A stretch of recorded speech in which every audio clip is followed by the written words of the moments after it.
It has been such a beautiful day here across Central Texas and into the Brazos Valley. We're still seeing gorgeous blue skies right now as we step out the door for dinner. It feels great as well. We're talking upper 80s for much of the viewing area right now. Temple at 89 degrees.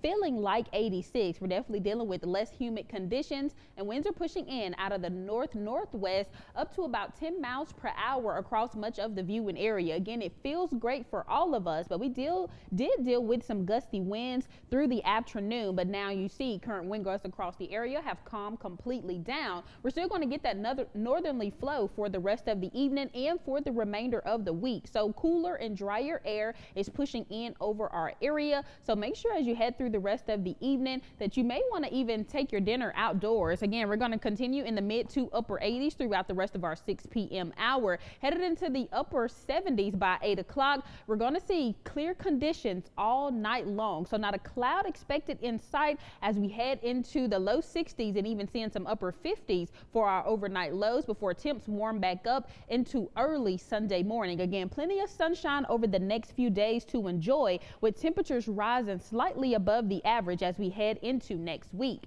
A temperature of 91 degrees expected for your Sunday. Again, beautiful weather conditions in store. Overnight lows will remain in those low 60s, giving us a comfortable start to each morning. And then by the afternoon, we're still a bit on the warm side with a high of 93 degrees expected for your Monday and a high of 94 for your Tuesday. So again, we're going to see sunny conditions and beautiful weather, but luckily we're not dealing with any extreme heat and temperatures are still slightly above the average. But with the sunny conditions and the high pressure settling in, that means no rain in the forecast over the next several days. But we are still seeing dry conditions present and now worsening from our recent updated drought monitor. At first, we only seen abnormally dry conditions along I-35, but now they have spread, moving along I-45 as well now, and even towards the Brazos Valley. Looking in the College Station area, we're talking a moderate drought. So we do need the rain, even though we're not going to see any in the next few days to come. So think about that and make sure you take heed to any burn bans that may be in place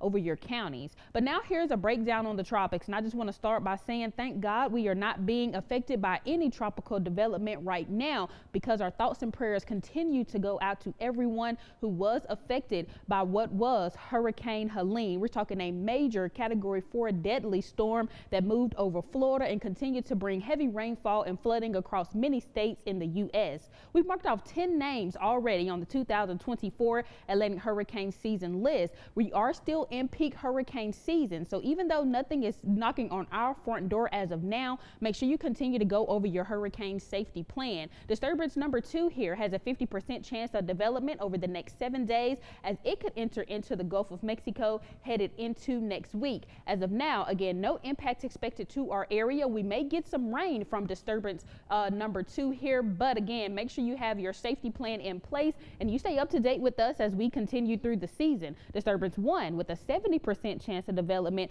over the next 7 days and a 30% chance over the next 2. It still is in the main development region far off from our coastline, but we're going to keep our eye on this disturbance as it could claim another name off the 2024 Atlantic hurricane season list. Now on to Tropical Storm Joyce, that is currently moving west-northwest at 9 miles per hour with maximum sustained winds of 45 miles per hour. It's expected to continue to meander in the Atlantic right now, again not impacting landfall at all and not bringing us any impacts here. Same for Isaac, as it's headed in the opposite direction, moving northeast at 18 miles per hour with maximum sustained winds of 100 miles per hour. Even though as of now it's not impacting land, Hurricane Isaac is a Category 2 hurricane right now. Again, make sure you have your plan in place for your family as we continue through hurricane season that officially ends on November 30th. But beautiful weather across the area for the remainder of the week. Plenty of sunshine for all of us as we step through the next several days.